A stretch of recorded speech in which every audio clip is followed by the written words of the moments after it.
We are back. It is episode 51 of the CCHA Reporters Corner, brought to you by Midwest Sports Plus. I'm one half of your co-host, Jared Rubado with Bemidji Pioneer. With me is the better half of the co-host, Trent Singer from Sioux Falls Live. Trent, how are we doing today? Doing good. We, we do what we want around here now. I think that's the fun part of this whole gig, right? Like, we don't have Perry Lascaris sitting around telling us what to do. I mean, I got so sick of that every week, him telling us who to have on the show, what to do. I mean, this guy, I'm telling you, he runs a tight shift over there at the CCHA, but we do our own thing now. We had Bernie Corbett on last week. We had a mailbag episode. I mean, we're doing it all, Jared. And what are we doing this week? Let him know. The bad boys of CCHA podcasting we're just doing a kind of a roundup of where we think postseason awards are at. We tried getting a guest on this week. It didn't quite work out. We had some scheduling conflicts, but we decided to get something up anyway. We got Trent and I recorded the CCHA show yesterday, and we started getting into the postseason awards, but then it started dragging out a little too long. And so Trent and I just kind of thought, hey, why don't we go through who our picks are, or just maybe not even picks, but just general thought starters for, who can pop up for some of these awards, because, the postseason awards in the CCHA are voted on by the coaches, and they do a media poll for preseason stuff, but it's just the coaches stuff. So for postseason awards, and I think finalists will come out next Friday. Is that correct, Trent? The Friday of Mason, I think that's right. Of the Mason Cup quarterfinals. So obviously there's still 2 games left to play for 8 of the 9 teams left in the CCHA, and so things can still change. But this is just kind of I think so too. But this is just kind of where things are sitting at right now from our perspective. What's, some players to kind of keep an eye out for, like I said, some of those postseason awards. But Trent, before we really dive into it, did you know that with a subscription to the Bemidji Pioneer or Sioux Falls Live, that you also get a subscription to watch our, I wouldn't call them beautiful faces, but certainly faces on Midwest Sports Plus? We need like an ad read with like the skip button that you can like skip ahead in the middle of the episode every time we bring this part up, right? No, I didn't know that. I didn't know that, Jared. I didn't know that. Will you tell me more about it? It's the best deal in Midwest newspapers. If you're killing it. One subscription to any of Forum Communications newspapers is a subscription to all Forum Communications newspapers. So that includes us two at the Bemidji Pioneer and Sioux Falls Live. It includes Mick Hatton at Sioux Falls or at St. Cloud Live. It includes Brad Schlossman at the Grand Forks Herald. It includes Jason Feldman at the Rochester Post Bulletin. He's been producing some excellent college or high school hockey stuff in Minnesota right now. Matt Wellens at the Duluth News Tribune, and all of your favorite Forum writers, who, by the way, Forum just got a little bit bigger a few months ago. We added some more South Dakota properties and whatnot. So if you're a Augustana hockey fan from the western part of South Dakota, like, there's a chance we own part of your newspapers now. Get used to it. That's amazing, Jared. Tell me more. I don't have anything more to say. Just gonna keep doing it. Keep pressing the button. Tell me more, Jared. Give me more.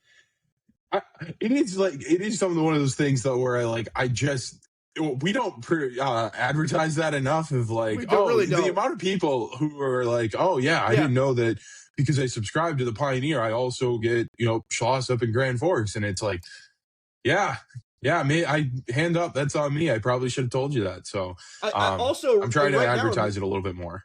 A nice promo going on at SiouxFallsLive.com at least. Start now for just $1 a month for 6 months. I mean, you can't beat that deal, right? It's $6, half a year. Come on, $6. It's a cup of coffee. Yeah, cup of coffee and food in my child's belly. Okay. Anyways. in my dogs. All right. Enough messing around. Let's do this.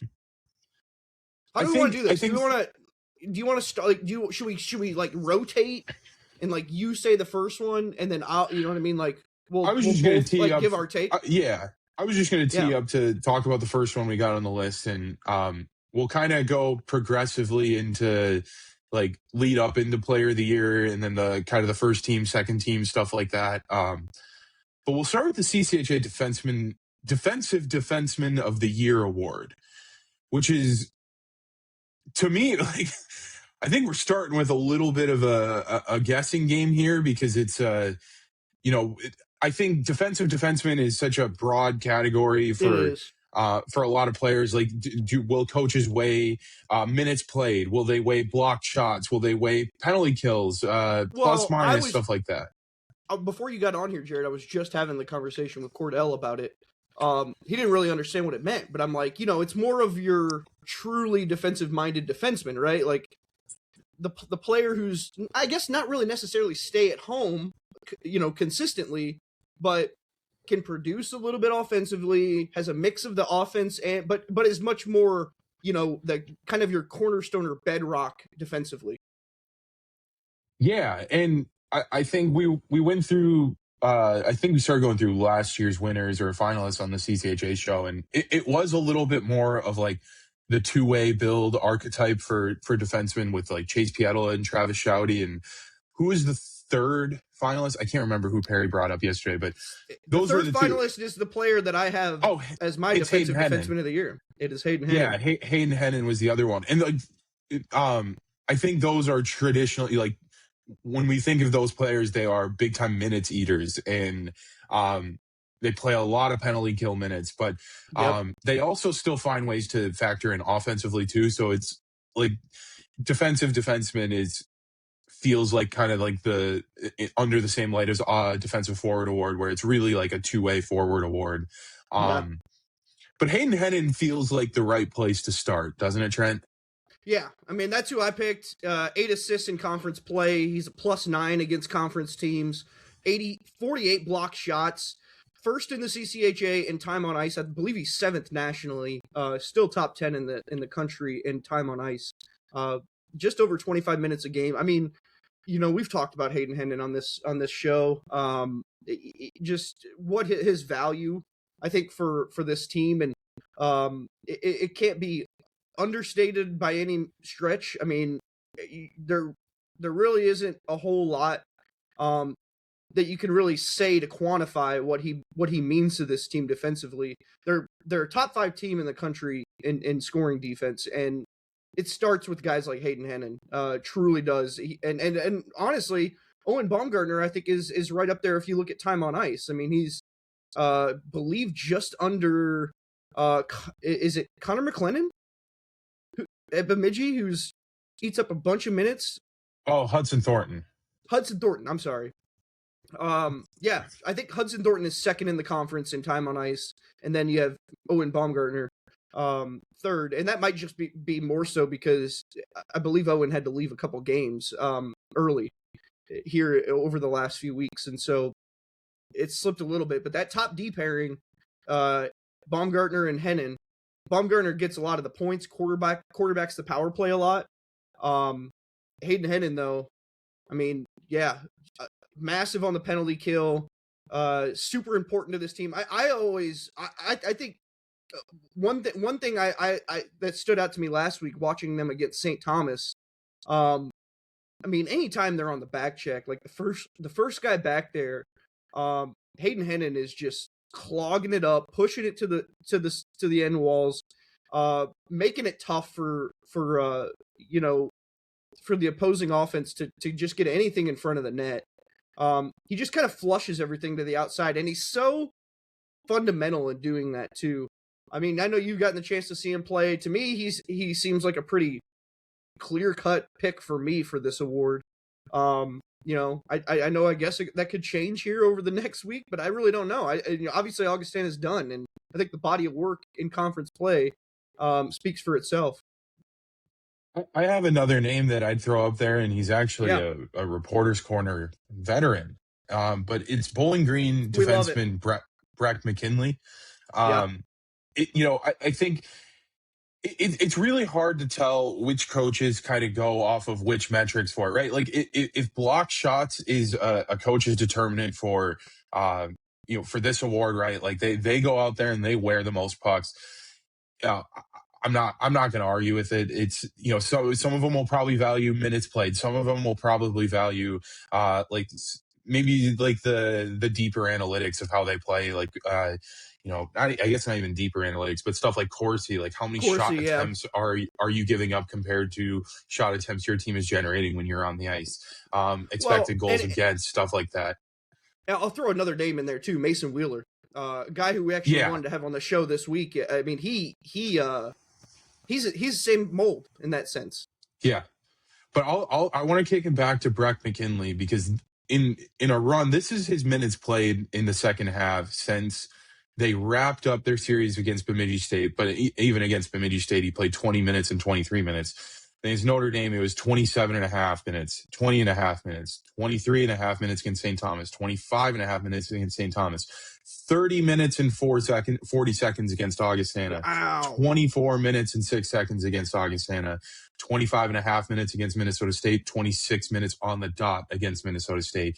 And this isn't new, especially when Bowling Green was going through a little bit of the injury bug when Sternberg was out. McKinley played 26 minutes against St. Thomas, 29 minutes against St. Thomas, 23 and a half against Princeton, 26 and a half against Princeton, 23 and a half against Northern, 28 and a half against Northern.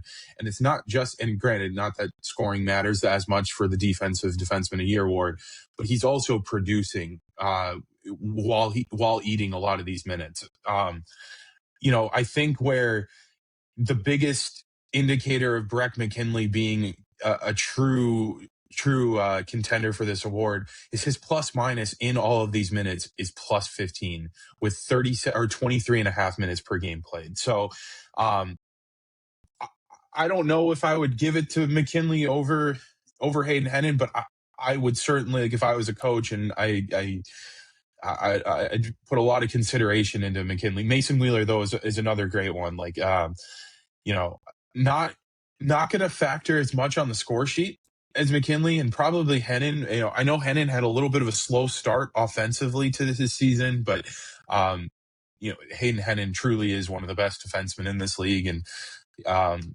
like Trent, you and I have talked about it. I don't know if we said this like on the air, but I firmly believe Hayden Hennon will play in the NHL someday. Just when you take that size and that speed, what is he? Is he 6'5", Trent? 6'3", I think, 6'4". 6'3", okay.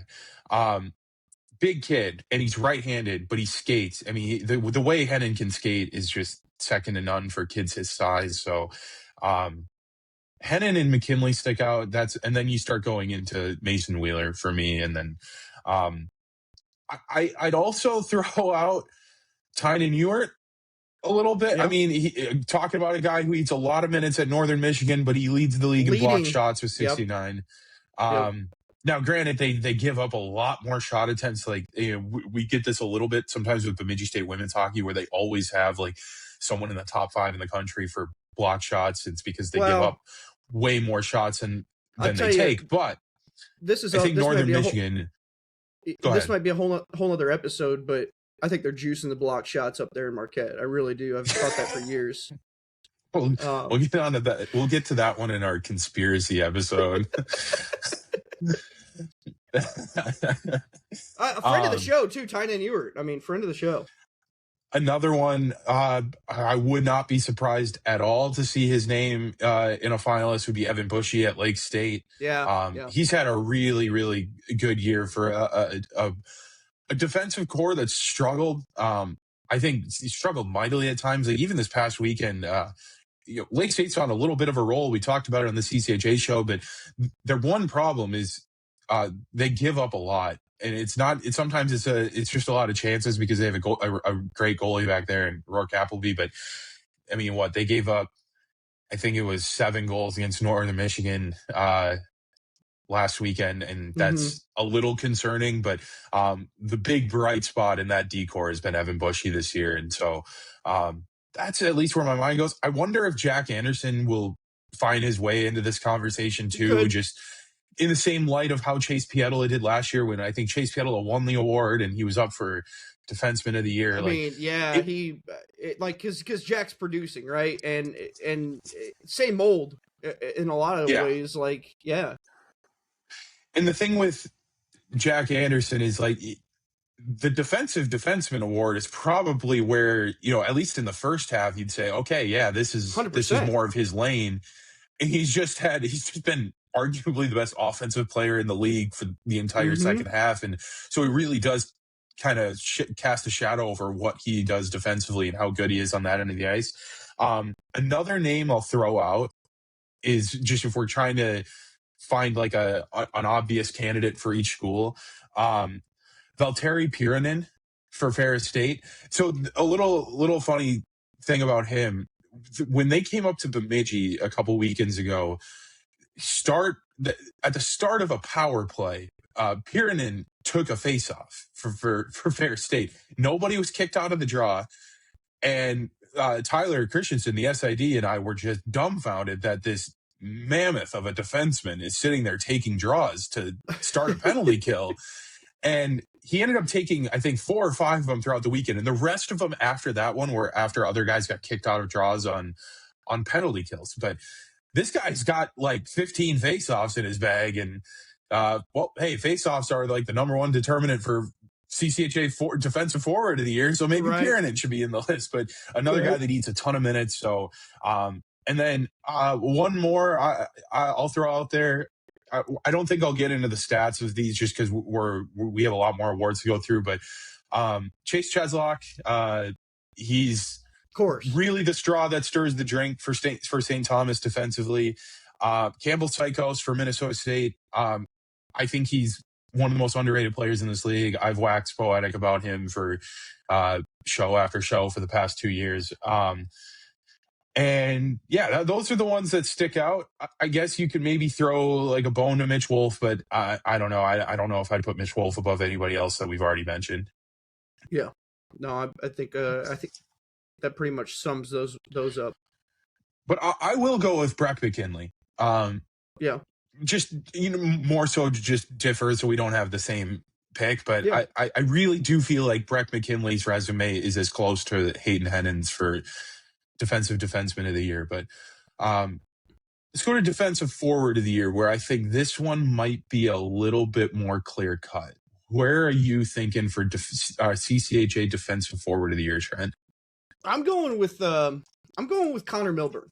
He hasn't quite had the statistical season that everybody has maybe expected. Offensively, he's a little down from what he was a year ago. But to me, and I kind of relate it to what I've seen from when I look at Augustana's roster. Who's the player that most embodies what guys like Hunter Bischoff do? Just in terms of playing that 200-foot game, being really, really strong on the back check. Connor Milburn is a guy who, every time I've gotten the chance to see Lake State play, he plays that way. 9 points in conference play this season, 2 goals, 7 assists. He's 12th in conference play in total faceoffs. So he's right up there as far as guys who take faceoffs. 371 draws he's taken this season. And 29 block shots is the most in conference play by a forward. I believe he's top 20 in the conference in that too. So I just love his two-way game. I think Connor Milburn is a guy who should be a finalist at least for this award, but he'd be my pick to win it.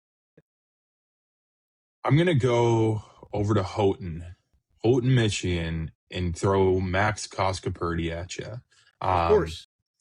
Probably, I think, would you say, Trent, over the last 2 or 3 years covering this league, that Koska-Purdy might be the most underrated player in the CCHA? Like, you just think of all the dogs that have come through Tech, right? And 2 years ago, it was all the Pietolas, highlighted by Blake, and Logan was outstanding. And then last year it was Chase Pietila and Isaac Gordon, right? And then this year, obviously, it was the Bill McCult infusion of talent where you have Jack Anderson pop up and Taden Trembecki's kind of the highlight recruit. Noah Reinhardt's playing well. And there's so many players that have already reached double-digit points, but I don't want to say flying under the radar this year, but maybe coming into this year, Max Koskapurdy being one of the best players in this league and never really getting the full-fledged recognition for it. We didn't even mention Steven Sardarian in all of that either. And I mean, his name will come up later in the show, but I'm sure. I like the idea of Koskapurdy getting honored for something, for what he's done for Tech. And this is the perfect lane for him. Nobody in the CCHA, granted, this includes non-conference games, which CCHA awards, Trent, correct me if I'm wrong, but they are only for what happens in CCHA play. Is that correct? Correct. Now, granted, it's voted on by the coaches. It's not like it's a metric thing. So it's up to the coaches to, separate what they did in non-conference play. But I think he's taken more faceoffs than anybody in this league by 56. He wins a lot of them. I think when you think of a complete 200-foot player, Koskapurdy really comes to mind. He's so strong on pucks. He's got quick feet, and he's never out of position either. And I think that's what really impresses me for that. And when you look at just the youth on that team and the growth that Michigan Tech had to take to get to this point and infusing all of those new players, having that kind of consistency running up and down the middle of your lineup is just it's a benefit a lot of teams don't have. Another name I'll go to, and actually I'll go to two more. And I promise I'm not just doing this because they've both been on the show and we just keep rolling through Reporters Corner alums. I know where you're going with this. The first one is William Ulrich for Lake State. He's taken the third most faceoffs in the conference, and he has the fourth highest winning percentage. A little similar to Koskapurdy, where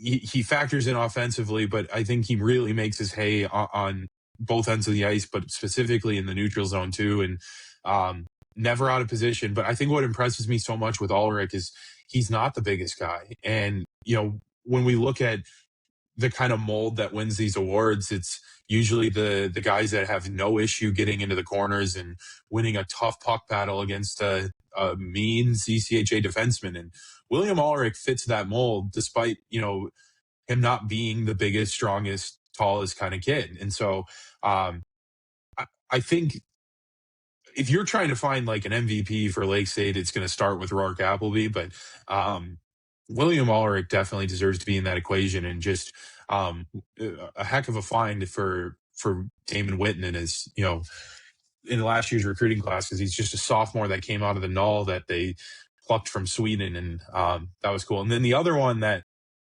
I can't be more impressed this year with Jaden Grant at Bowling Green. He takes every single big face-off for Bowling Green, every single one.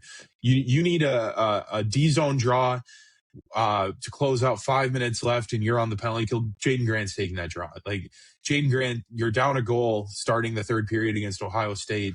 He's going to take that draw and get to the net, and he gets a little bit of a bounce there on that one. But now they're tied, and that starts the big win streak really for Bowling Green. That's three friends of the show in this category. And I'll go back to one of my favorite answers to a question we've ever had in the show in 2 years was from Jaden Grant, where he's like, I had a coach tell me when I was a freshman that you can play this game for a very long time if you learn how to take faceoffs and block shots. And if you can be great at those things, you will always find your spot, your name in the lineup. And he was a fourth line guy for the better part of 3 years. And but because he became so good at those areas of his game, he's now earned the right to, take those big minutes, take those big faceoffs, and really be just such a catalyst for this Bowling Green team. I think we'll kind of just go through some names that I think could also find their name up on this list. Connor Milburn, like you said, Trent, that's a good one. He should easily be top 5. It's crazy that we went through so many names and we still haven't said Lucas Wallen. Now, I don't think this is as good of a defensive forward year defensive forward of the year campaign as he had last year, where he was second in the league in faceoffs taken. But that's more, I think that goes more to the depth of St. Thomas up the middle this year compared to what they've had. They don't have to have Wallen eat the lion's share of faceoffs anymore. But when you watch him play, that two-way game is still there in full force. And I throw Riley Funk out there for sure. Yes, I mean, 100%. There's no he's just a handful for every single team in this league to slow down. Jacob Yastrzemski for Augustana. If there was like a CCHA Defensive Forward of the Year for Rookies award, not to get into too many qualifiers, but he feels like he's up there. So those are the ones that stick out, at least to me. I think you could even maybe start going down towards like Jack Smith from Minnesota State. He's been a really, really solid addition for Minnesota State this year. When you think of other teams, another team that had a huge exodus of forwards. So I'm sure we're missing one, and that's just a evergreen statement for this episode. Is we're probably missing one or two for each category, but that's just kind of where our heads are at right now. Any other names that we forgot on this one? No, I think that's pretty straightforward. I this next one seems pretty clear though. Like, I mean, there's not much debate here. One more, Tobias Pitka, right? One more is Tobias Pitka. Yeah, he takes every big draw for Northern Michigan, and also played in World Juniors. Also played in World Juniors, yeah. So, sorry, I forgot. I knew I was forgetting one more that I'm thinking in my head going into it. But CCHA Rookie of the Year, Trent. It's clear cut to me. Lucas Van Vliet, right? I mean, is there much of a debate here? 27 points in conference play. He's actually my only rookie on the first team that I have. 27 points in conference play, 14 goals, 13 assists. I mean, this guy has just burst onto the scene. I think he's playing top 6 minutes for sure. I mean, it's kind of unreal how he's already made an immediate impact on a senior-laden team too. I mean, there's a lot of seniors on this St. Thomas team, and he's made a solid impression. I watched him a little bit this weekend. I've gotten to see St. Thomas throughout the season. They play such a connected game, and a lot of it too. It's very dependent on what their forwards are doing up top, and a lot of their forward, like you could make the argument too, their forwards play two ways almost all the way through the lineup. Like 1 through 4, their forwards are required to be strong on the forecheck. Lucas Van Vliet, though, I mean, 14 goals from a freshman in this conference. I think he's second in the conference in goals. He's third in the conference in points in league games, only behind Sardarian and Wallen. He's got a legitimate chance going into this final weekend to be forward of the year, I think. Right now, I got it for someone else, but he's my rookie of the year, and I don't know that there's any debate. I actually would have him fourth on my forward of the year ballot, behind a teammate, Sardarian, and another guy we'll get to later, but definitely, I think this one to me at least feels pretty clear cut. If we're trying to find a dark horse to win it, I think that's when we start looking at Augustana and Leo Bulgakov. Yeah, Leo or Yastrzemski. I mean, I we'll get to that whole situation because those two, it's tough to make that choice if you gotta put one of them on a team. But I think you're right. Those, either of those two freshmen. Certainly in the running behind Lucas Van Vliet, but I think the gap is pretty big between Van Vliet and the others. Yeah, Yastrzemski's got 18 points in 26 CCHA games. Bulgakov has 17 points in 26 CCHA games. Yastrzemski has 9 fewer than Lucas Van Vliet with 2 less games played. Yeah. So, again, like this is where it comes down to like how much do the coaches weigh these games being, or do these awards trying to specifically be for conference games? Like they might look at it from a full 200-foot view, and that's where maybe like a Bulgakov could gain some more traction, or a Yastrzemski. I'll also note, because I do not believe it's updated on the CCHA side or even CHN, but for Bemidji State's Hudson Thornton, he is not a freshman, so he is not eligible for freshman awards. He just has a pretty gaudy point total for a league defenseman, especially if they're listed as a freshman. So, but he is a sophomore, so he will not be eligible unless it's like a first year player award, which I don't think that's how it works. So,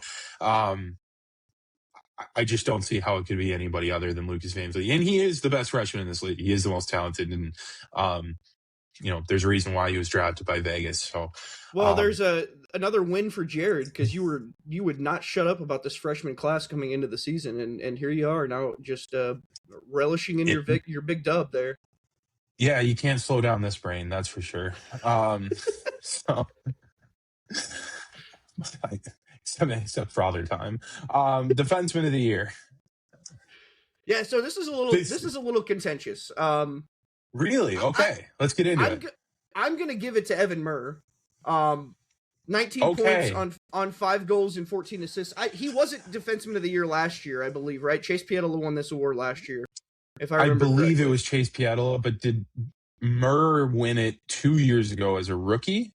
Or did he just win it? Or he was a CCHA Rookie of the Year finalist? He may, yeah. I can't remember. And I think he might have been a Defenseman of the Year finalist, too. Well, I know he was a first-teamer last season. 2 years ago it was Kyle Loft. Yeah, 2 years would have been Loft. You're right. Correct, yep. I'm going to get yelled at for that one. Last year, I think you're right. It was Chase Pietila. So if you're going with whoever's due the most, sure, yeah, Evan Murr. But I mean, 19 points, 5 goals, 14 assists in conference play. Yeah, I mean, and like he's I think three or 4 points ahead of the next top scoring defenseman. And I mean, let's be real. This guy, like, he's involved in special teams. I mean, to me, this is an important element for Defenseman of the Year. Like, are you quarterbacking your power play? Are you producing? And Evan Murr checks the boxes. To me, it feels like this is an award certainly that he's earned.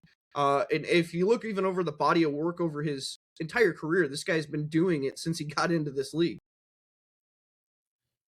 I'm going to give you 2 names that I think I would actually put above Evan Murr. I'd have Evan Murr third if I had a ballot to fill out.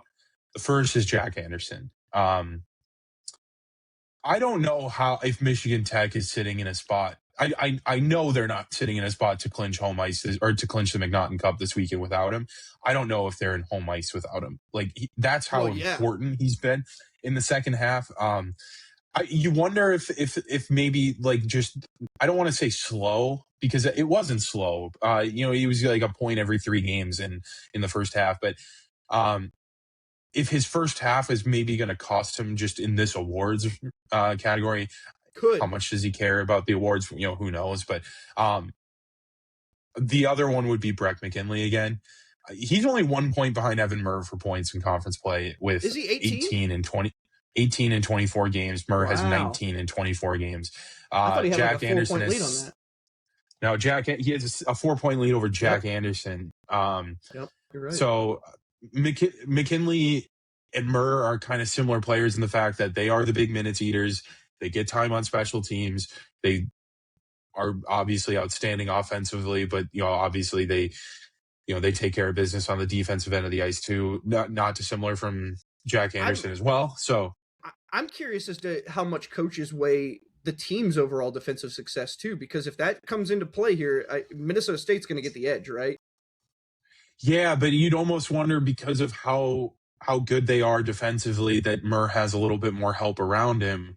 Like Mason Wheeler, Campbell Sykos, Rausberg Manis, Liam Hupka before he got hurt. Like, these were really, really good defensemen, and this was the best defensive core in the CCHA, I think, by a country mile. If Augustana's probably up there too. I mean, they're so tight defensively, and shocker, the two best defensive teams in the league also have the 2 best goalies in the league too. So, right. That's, and again, like, I think the impressive part about McKinley is that when Gustav Sternberg got hurt, like, that was his D partner, and not only did he have to kind of make an adjustment there to I think he started playing with Tyler Hodgson, or that's at least where he's ended up. I mean, it was a little bit of a rotating cast back in, like, I think November and December when Sternberg was hurt. But McKinley's minutes went up in those games, as they should, right? I mean, you're losing one of your top defensemen. I know Sternberg's had like a really interesting year, but he's still a really, really talented defenseman, and there's a reason why they keep sticking him on the ice despite him being a penalty box liability. So you take a guy like that out of the lineup, and McKinley not only holds you over, but you can argue they got better. And they just, I mean, he eats so many minutes, and so to be able to produce and eat those kinds of minutes that's what you get paid for. So I think those are the three.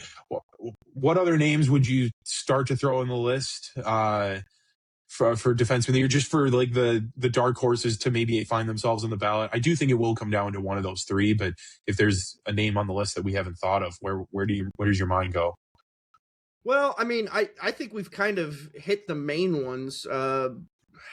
Cheslock, you could maybe put him on there. Yeah. Baumgartner maybe too. Baumgartner's produced pretty well defensively. Yeah, Baumgartner's got 16 points or 16 league points in 22 games. I mean, that's no slouch. With 2 fewer games played than the rest of them will be at. One of my favorite players to watch play too. I love watching Owen Baumgartner skate. I think he's not a big defenseman. He's like 5'10", 5'11". But man, he can shake whoever is in front of him out of their skates. Like he is truly fascinating from a finesse standpoint. But I think Evan Murr, to me, he seems like he's due for this award this year. I think I was thinking of Ty Higgins, by the way, not Tyler Hodgson for Bowling Green. I said Hodgson, not Higgins. My apologies. Yeah, Ty Higgins, been solid for this team in the second. He started off the second half of the season really hot. I don't think he's really scored a lot since that beginning of that, but he's still been contributing really heavily for that Bowling Green team. I mean, I still, I think Evan Murr, Jack Anderson, who have we mentioned? Brett McKinley, yes. I mean, like, these names are the ones that are up there, just the highest for me. I'll throw one out because I thought of another defensive defenseman of the year award. Maxon Vig has had a really, really good year. Like I'm trying to think of where this Bemidji State team would be without Maxon Vig. He's had to grow up a lot, but he went through those growing pains in non-conference play. And I remember talking to him. He's like, I truly felt like a college hockey player the first time we played Augustana. And that was, he was talking about that. That was it was the first league series of the year. So, granted, he's not going to be the big points guy, but he's out there with the first line penalty killers. And so that's another one that popped up in my head. So, but yeah, I'm with you. It feels like it comes down to Murr, McKinley, or Anderson in that realm. And I think there's one too where it's like if it goes to any of the three, I don't think at least from like a league perspective, I don't think anybody's really going to have complaints over those three winning it because I think all three have a legit case to do it. So let's go to what I think was this feels like the most clear cut to me is CCHA Goaltender of the Year award. And I think if you and I had said this before the year that this would be the most clear cut, we would have both laughed at each other for saying that this is kind of signed, sealed, delivered at the end of the year. But I think also we may have predicted a different goalie be in this, like I said, the clear cut descriptor for it. But it's Josh Kotai this year, and it's no shade on Alex Tracy. Alex Tracy's had a phenomenal year and is rightfully a top 10 finalist for the Richter Award, but he is not Josh Kotai this year because I think you can make an argument that there's only one or two goalies around the country that are on Josh Kotai's level from a statistical category. And Trent, you get to cover him, so the floor is yours. I mean, 26 games played. They're finished with conference play. He's got the best GAA in the conference in conference play, 1.87. I think there's two guys, him and Alex Tracy are both sub 2. And Tracy would clearly be my second pick. But a 941 save percentage against conference teams is astounding to me. I mean, just truly the backbone for this team. You can ask any player on this team. He's meant so much over the last 2 seasons, especially this year. He's leading in shutouts in the conference play too with 4. Josh Kotai, I don't think there's much more that we can say about what he's meant to this team. And he's tasked with having to do it again in a second year, and to be able to put these numbers up 2 years in a row is impressive enough. And I think what's even more impressive is the fact that he did it even better. Like he surpassed what he did a season ago, and he was a top 10 goaltender a year ago, right? Might be top 5, might be top 3 this year. We'll see. But he is my pick. And I don't think there's much debate about him not being goaltender of the year. Now, this is where I think we might run into the fact that there are 2 more games left, because Alex Tracy already has a better goals against average at 1.95 compared to Kotai's 2.02. Well, now, that is play. nationally. That is nationally. Yeah. Like, because I was going to go into a kind of a thing about where Kotai and Tracy stack up nationally compared to some of the other goalies around the country, but that's also in league. That's also Josh's worst number is his GAA, and he's 6th in the country. Tracy's, if things go chalk, Trent, like kind of how you and I expect this weekend, Tracy's goals against is going to get better. Oh yeah, it's going. Oh yeah, and his save percentage, I don't know if he has enough, if it'll be enough to creep into the 9.3s, because again, not just CCHA games, but because I agree with you. Like, let me actually interject from what I was saying, but I do think it's Josh Kotai. I really don't think it's much of a debate this year. But if we're starting to kind of look at the Richter Award, I've thought about it more since we recorded the CCHA show yesterday, and I think Tracy might have a little bit more of a case to be Final 3 than we thought, just from the national perspective, because if his save percentage can get into the 9.3s, his goals against might be the second best in the country after this weekend if things go how they should.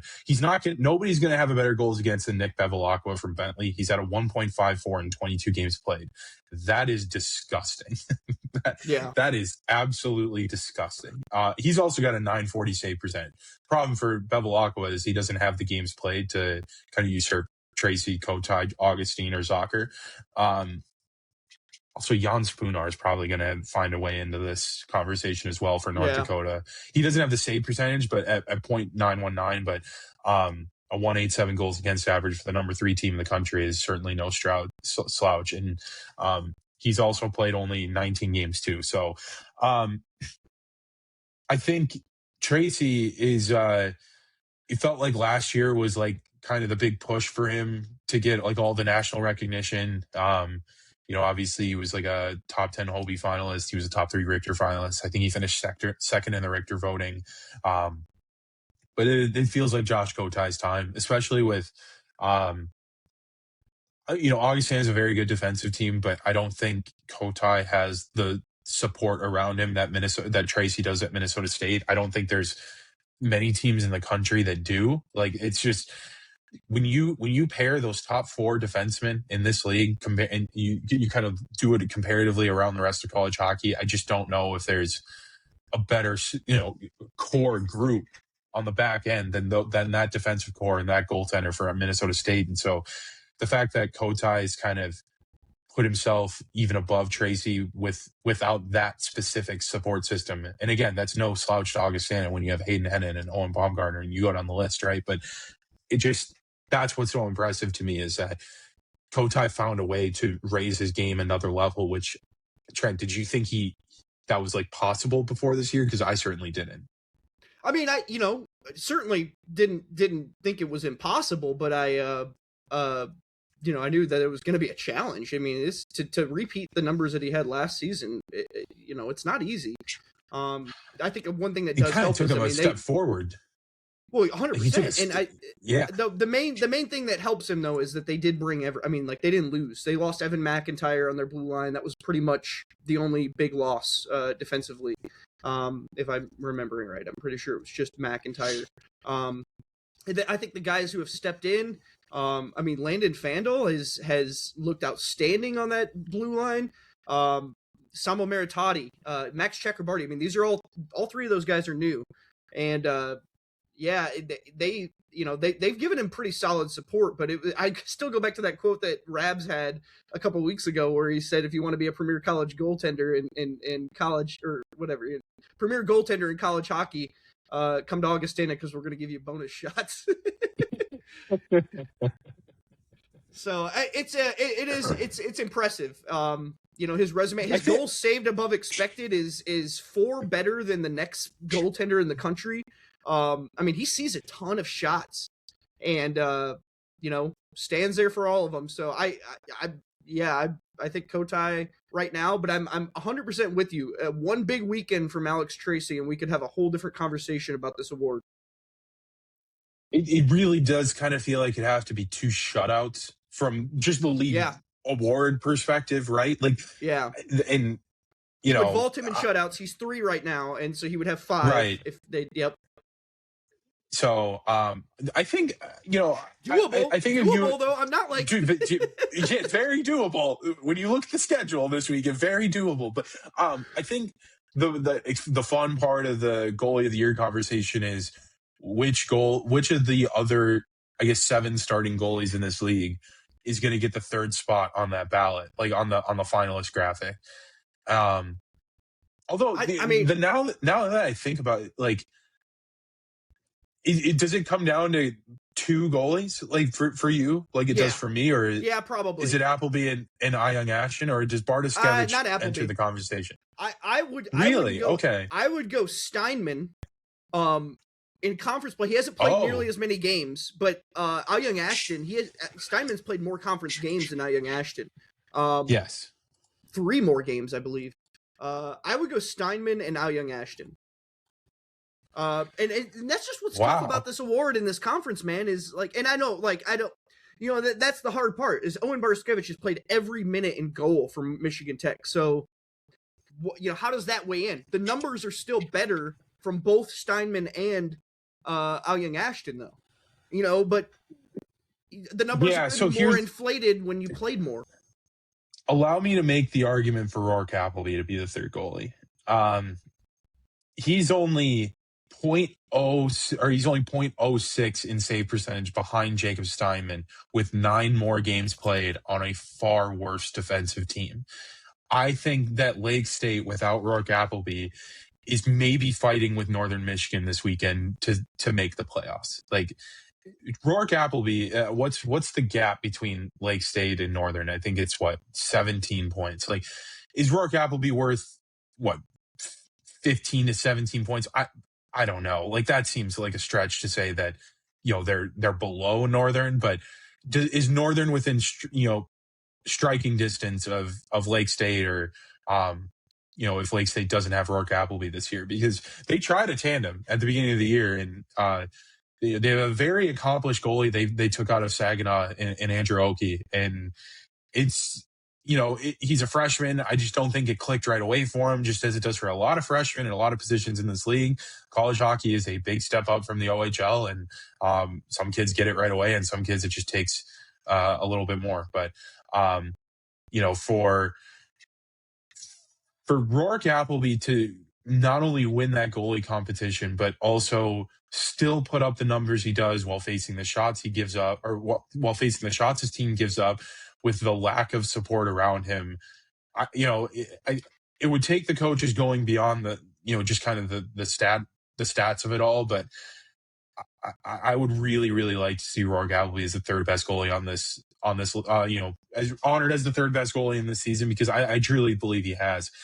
Steinman would probably come in at 6 for me, if we're being honest. Yeah.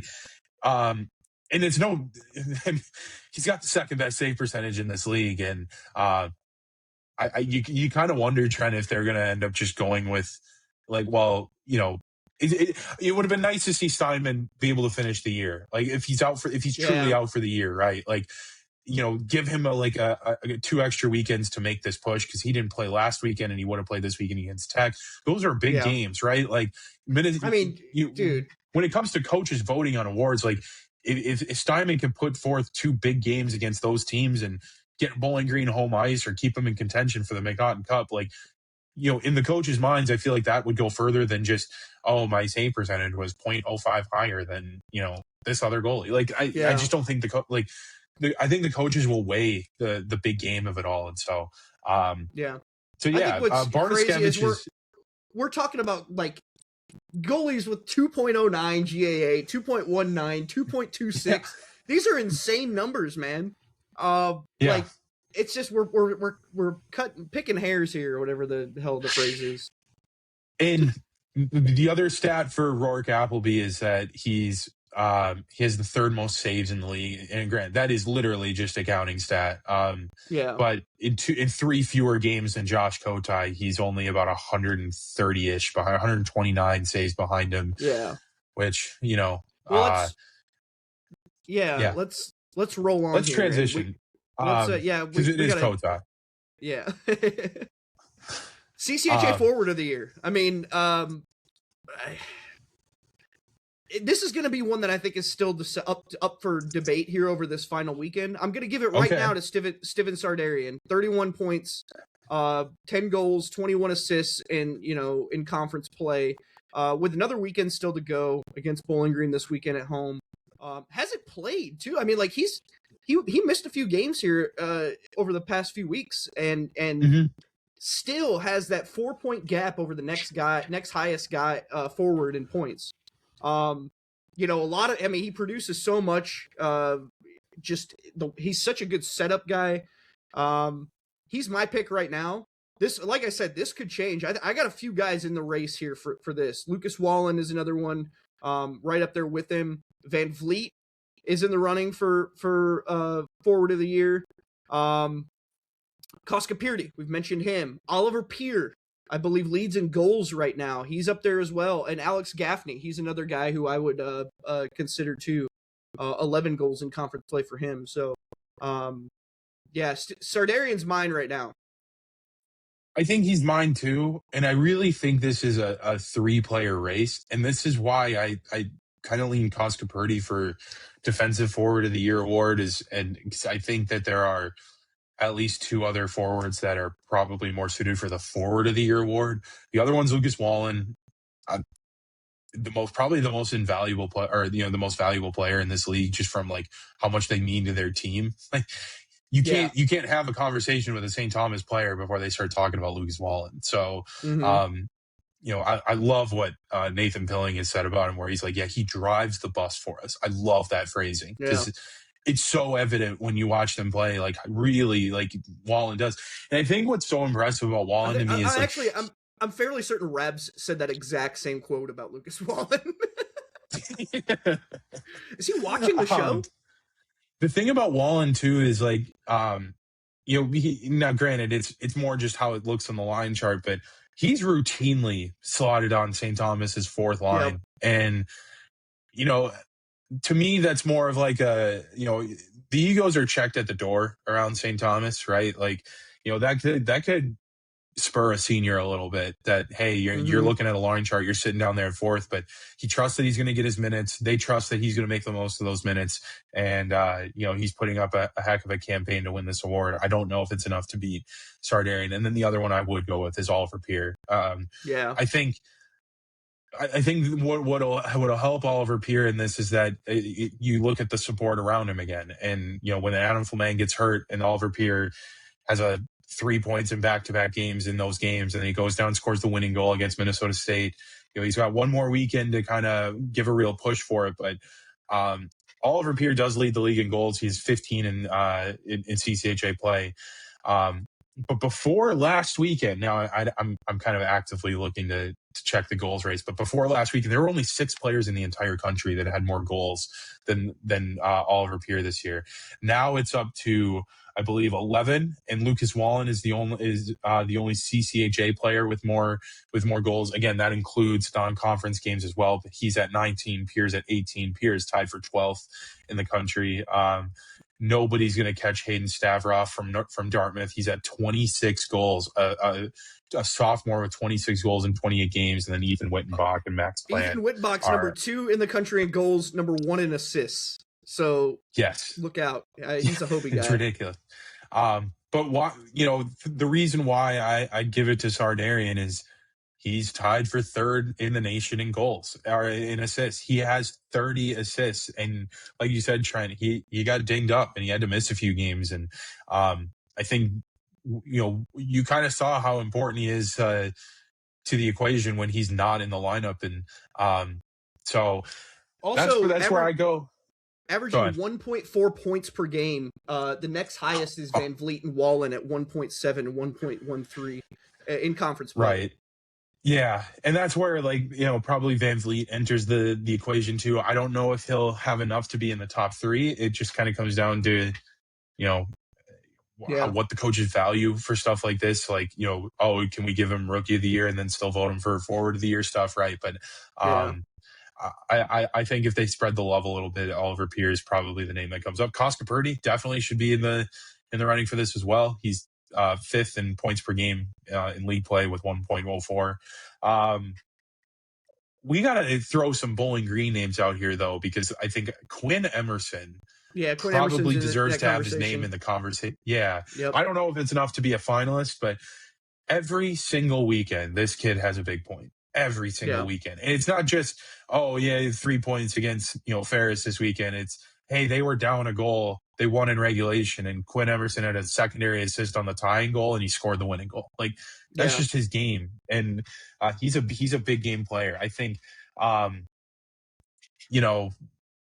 Hodgson? It's too little to, maybe. I think it's, if you're looking more towards the bottom of the league, it's probably a little too late. But Josh Derry and Max Itagaki have had really good years for Ferris State. William Ulrich, again, we've talked about him for Lake State, but Nathan Pilling, Pilling too. Nathan I think Pilling, another guy in this conversation. Adam Fleming, man, if a one who certainly would have been on this, I think if it would have been him or Pierre kind of in the running. Whether I think. Him getting hurt probably helped Pierce's case for the award. Not that they care about this award one bit. Right. They'd rather have Adam Fleming than Pierre win the award, right? 100%. But some of those points that he was getting were probably being split with Fleming. They were on the same line, so maybe the goal total isn't quite as high. And Fleming was cooling down a little bit before he got hurt, so he would have had to kind of find his game again. But Pierre never cooled down, even during that tough stretch for the Beavs. So, I would go Sardarian, Wallen, then Pierre if I was ranking them. But again, a lot can change this weekend. I mean, I do think like Pierre or Wallen, like in Bemidji, could leapfrog Sardarian this weekend if they take over and have big weekends. So let's do. This is a fun one. CCHA Coach of the Year. You go first. I mean, you could go a number of ways with this, and I think this is going to depend on how the final weekend plays out, right? I actually think it depends on how two series play out, because as much as I'd love to give it to Rabs, they're not going to finish first in the league, and it's just kind of mimicking what they did last year. I agree. So, again, that's not to take away anything from Rabs or Augustana, but no. I think this comes down to one of three different coaches. It's Rico Blasi at St. Thomas. And it's just, if St. Thomas can win the league, it's their first Division I league title, first Division I trophy. That's worth Coach of the Year, right? And Rico Blasi built the most talented team. Now, whether the most talented team is going to end up winning this league or not is yet to be determined. But St. Thomas is the most talented team in this league. And at least that's how I see it, and actually how a lot of other coaches in this league see it too. As evident by them being the first place team in the preseason bowl. I think though that it comes down to the two opposing coaches in Michigan Tech and Bowling Green. Bowling Bill Green. McCall- You're going Bowling Green. I would say Luke Strand. I would put Luke Strand, Blasi, and Bill McCall. I'm going Bill McCall right now. I just think with the 17 newcomers, first-year coach, for him to already be at 21 wins with this team in year one is really impressive to me. Even if they finish second, I still kind of like Bill McCall right there at the top. This is an award, though, too, that a lot of times the first-place coach is going to win it. I believe Joe Sean won it 2 years ago. Yeah. Sarah Torrey won it 2 years ago. Sartori, and he was first place in the conference. Last year was Luke Strand. Yeah. And so it could be. It really is like a win the league award kind of. Yeah. Like, yeah. Where I go with Bowling Green, though, is like this was the most important recruiting cycle in the history of college hockey, bar none, right? Like, I mean, sure, the next one will be of equal importance, right? But it's when the player pool gets a thousand players bigger, and Bowling Green is kind of a middling team in a one bid league, and they use the CHL kids. Like Bowling Green was the first school in the country to commit a CHL kid. And I think they originally had 10, or they originally had 11 kids with a CHL background enrolled. I think it dropped to 10 right before the season started, but it's tied with Michigan Tech for, I believe, the most in the CCHA. And you look at a school using kind of the newfound resources to make your team better. And if Bowling Green can, again, I don't think they're going to win the league, but if they can find themselves with a top 2 seed after this weekend, Dennis Williams has to be in this conversation. He has to be a finalist because this is kind of what he was hired to do, right? Like he was hired out of Everett in the WHL, and Bowling Green saw the writing on the wall that, hey, college hockey is going to change, and you're going to have a recruiting pool to pick from that only in the way that and so. Yes, like Bill McCall and Tom Sartori, they did their due diligence and they went into the CHL and grabbed a bunch of kids, and some of them have worked, some of them have not, and it's the same for Bowling Green. But Bowling Green transformed its entire roster, so if they finish above Michigan Tech in the standings and St. Thomas doesn't win the league, that's where I'd give it to. Dennis Williams. But then again, like I don't think Bowling Green hops Michigan Tech. I think it is going to be Michigan Tech or St. Thomas or Minnesota State. Like one of those 3 teams is going to win. And if that's the case, like I would give it to Rico Blasi or Bill McCall. And that's no shade on Luke Strand. It's he won the award last year and rightfully so. And if they would give it to him again, it would be obviously be deserved. But St. Thomas wins this league, it's going to Rico Blasi. And I think if same for Michigan Tech, but I think there's a chance, like you said, if Michigan Tech finishes second and Minnesota State finishes first, I think they still might give it to Bill McCall just with, he was hired really late. And the portal opens, right? Once a coach leaves, the portal opens for 2 more weeks for those Michigan Tech kids. And he was not only able to retain a bunch of them, but he got Isaac Gordon back. Now that came with a little bit of help from North Dakota, adding Keaton Verhoff and Cole Reshny. But, obviously North Dakota or Michigan Tech gets Isaac Gordon back. They get all of those transfers from Lindenwood. They dip heavily into the CHL. They're the only team that recruited a CHL kid that hadn't aged out yet. And Tatum Trembecki is one of the top 4 freshman forwards in this league. Just an outstanding turnaround, and for what could have been an offseason that spelled a lot of doom for Michigan Tech. Like off seasons that start like that late into the offseason typically don't go as well as they did. And I think for a lot of people, you just kind of hope to tread water. They've taken it like 2 steps further than where they were last year in just terms of product on the ice. Whether it's enough, like I'd still say the same if Michigan Tech fell to 5th place this weekend. I think they are a better team on the ice than what they put out there last year. And that's unfathomable. That's unfathomable to think about, that we were sitting there in like April or May, and Michigan Tech is changing coaches. So who's your player of the year right now? Sardarian. Okay. Sardarian, the point totals are what they are, right? Like 30 assists in college hockey. He's, I'm going back to the points per game list, right? But like you said, 1.41 in 22 games. The Van Vliet at 1.17 and being in second place. Like his production is worth player of the year. But you see when you watch him play, the way that teams have to game plan for Sardarian is he's just so much to play against. Like he's incredibly hard to knock off the puck. He's always in the right position, and when the puck's on his stick, he always makes the right play with it. I think last year, if I had like a criticism of Sardarian, it'd be he wasn't as effective like in the neutral zone or the defensive zone, and not in a way that he was like taking shifts off, but it just seemed like it took him a little bit longer to adjust to the CCHA play. He was a transfer from New Hampshire, I believe. And once he got it, like once he truly started to play like a confident player in this league, I mean, it's just made the world of a difference. And I know the Tech fans absolutely love him. For a lot of the reasons why, St. Thomas fans and players love Lucas Wallen. But to be honest, Trent, I thought he was going to sign after last year. I mean, he had a great season last year, and like we just talked about with the coaching turnover, and obviously Chase Pietila signs. I just wondered if Sardarian is like, hey, look, there's nothing left I can do to improve my resume as a pro prospect.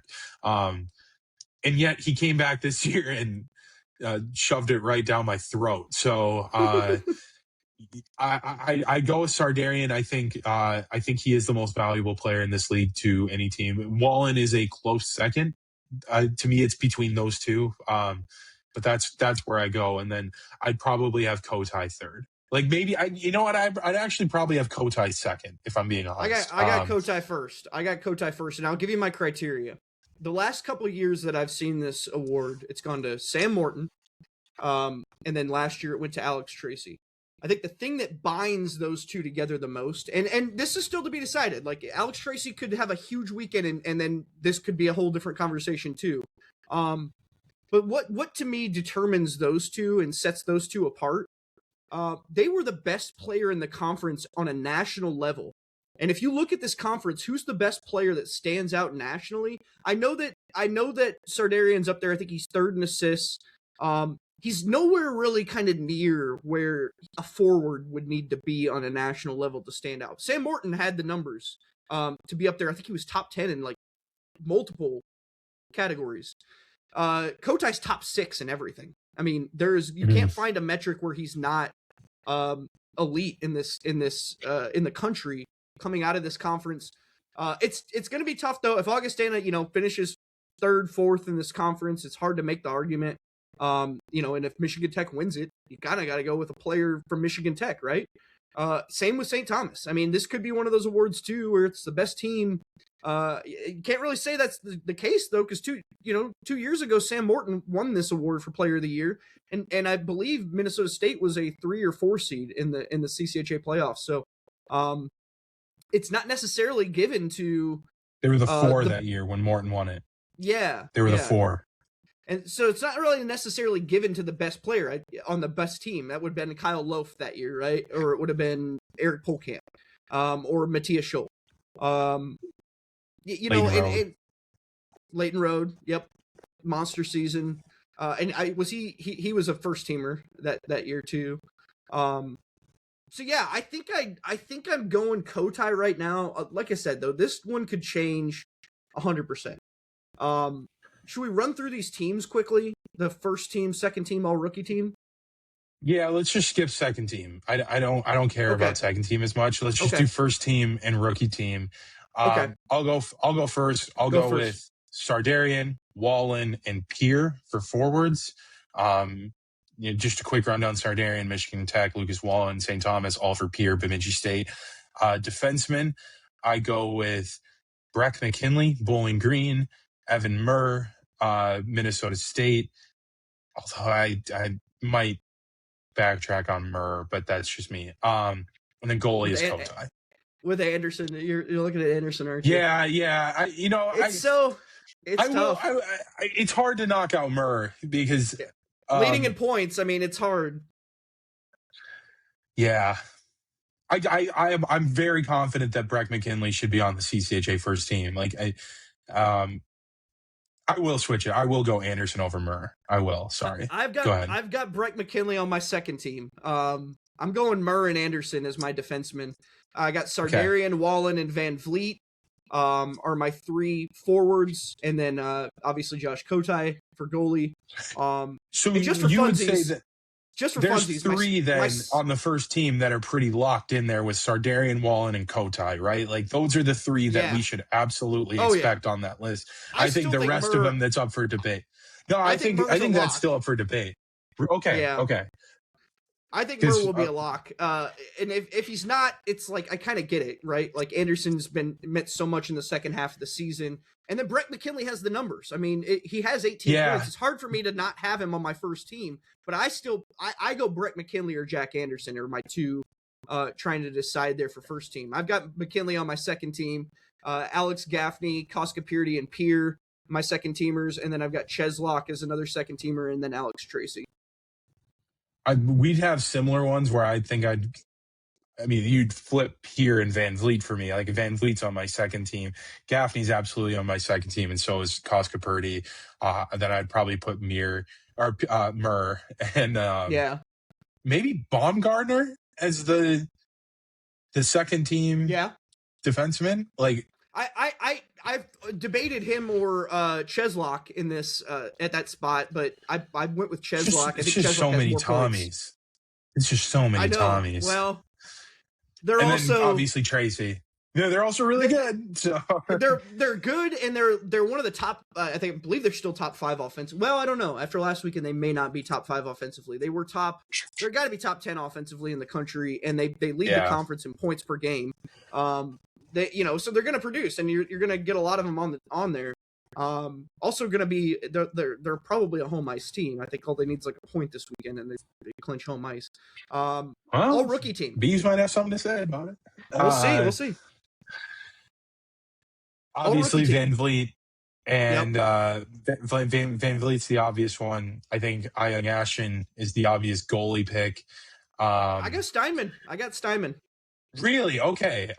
I think the game played is going to hurt Young Ashen there. Like he's splitting time early in the year, and then he's gotten hurt, and so then I'd go Pilling for one of the forward spots. Yep. You got to go one of the Augie guys. That's I think I'd probably go Bulgakov. Although you know what, I bet Yastrzemski could beat out Pilling for that. Like he just plays in a little bit of a bigger role. Pilling though, 23 points.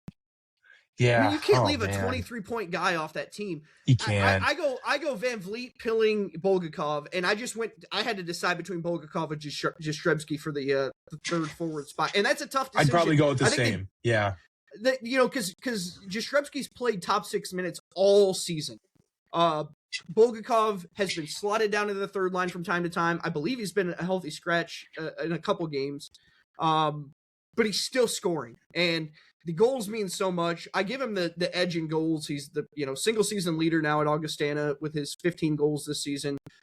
He's got 11 in conference play. I went Bulgakov based on the goal scoring. I mean, he's got one of the best shots in this conference. Defenseman's a little interesting. Who do you got for your defenseman? You go first. I'm still thinking about it. I went Braden Crampton, Bowling Green. See, I can't. Yeah, he was on mine too, but the second one is a lot trickier to me. I went Hayes Henley. 6 goals, 12 points. And a guy who I watched last weekend too, and got to see him for the first time. I love his game. That's a really good pick. Again, another Tommy here. So we're loading this rookie team with 3 Tommies, but I love this freshman class coming in. I know you loved them a lot. But man, those are 3 freshmen that have really contributed a lot for this team. So I'd go those 3 for sure. Van Vliet, Pilling, and Hunley out of St. Thomas on this team.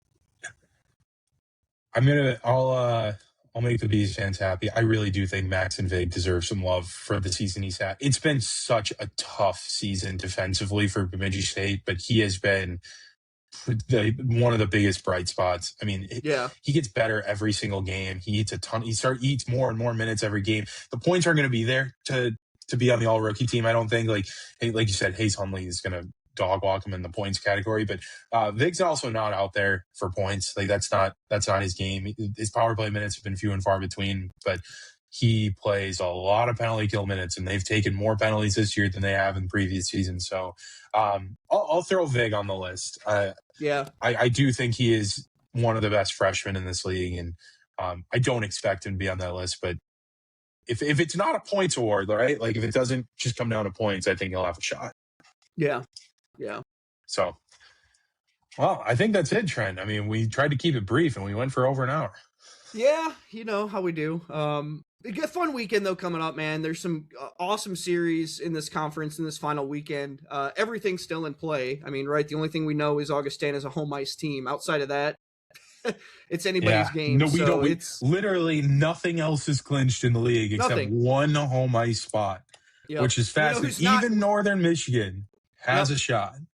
Yep, we know which three teams are not home ice teams. That as well. So we do, but we don't know which of those. Well, we know which 4 teams are on home ice, but we don't know specifically which of those 4 teams have made the playoffs yet. So, although we do 3 or 2 of them, so whatever.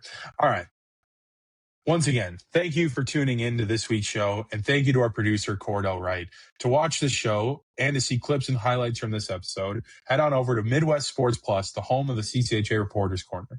For the audio-only version, subscribe to the CCHA Reporters Corner on Spotify, Apple Podcasts, or wherever you get your podcasts from. Follow us on Twitter at Trent Singer and at Jared Rubato BP. You can check out our work at BemidjiPioneer.com and SiouxFallsLive.com.